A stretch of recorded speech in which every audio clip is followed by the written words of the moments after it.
સાધ્વીની કરમકુંડળીની તપાસ માટે પાલનપુર પોલીસ જૂનાગઢ પહોંચવાની છે। પાલનપુર પોલીસના જૂનાગઢમાં ધામા નાખવાથી મોટા ખુલાસા થવાની શક્યતાઓ સેવાઈ રહી છે।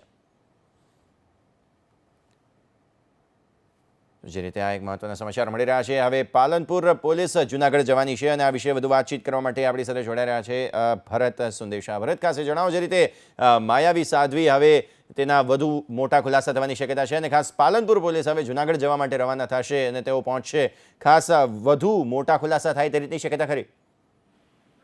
જી, વાત કરીએ સાધ્વી પ્રકરણમાં હાલમાં જિલ્લા પોલીસ વડા નીરજ બડગુજરને આદેશથી ટીમો બનાવવામાં આવી છે, જેમાં પાલનપુર આજુબાજુના વિસ્તારોમાં પણ જે આના ઘરો આવેલા છે, એની મિલકતો આવેલી છે, એની તપાસો શરૂ કરી દેવામાં આવી છે। જ્યારે એક ટીમને જૂનાગઢ રવાના કરી દેવામાં આવી છે।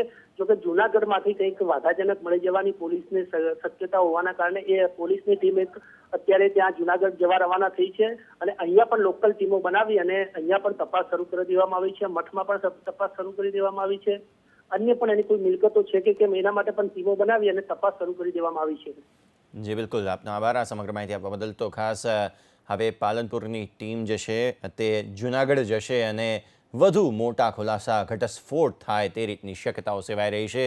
સાધ્વી પ્રકરણમાં હવે વધુ મોટા ખુલાસા થવાની શક્યતા છે।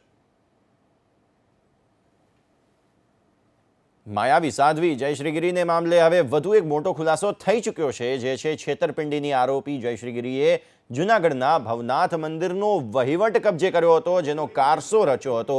એબીપી અસ્મિતા પર આ ષડયંત્રના પુરાવા હાથ લાગી ચૂક્યા છે।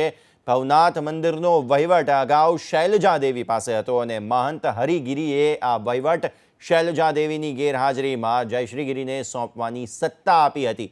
એબીપી અસ્મિતાને હાથ લાગેલા દસ્તાવેજો મુજબ ભવનાથ મંદિરના મહંત હરિગીરીજીએ મંદિરનો વહીવટ જયશ્રીગીરીને સોંપ્યો અને ₹500ના સ્ટેમ્પ પેપર પર મંદિરનો વહીવટ જયશ્રીગીરીને સોંપવાનું લખાણ કર્યું હતું। 19મી જાન્યુઆરી 2017ના રોજ આ દસ્તાવેજ કરાયા હતા। નોટરી કરાવેલા આ દસ્તાવેજોની નકલ એબીપી અસ્મિતા પાસે પહોંચી છે।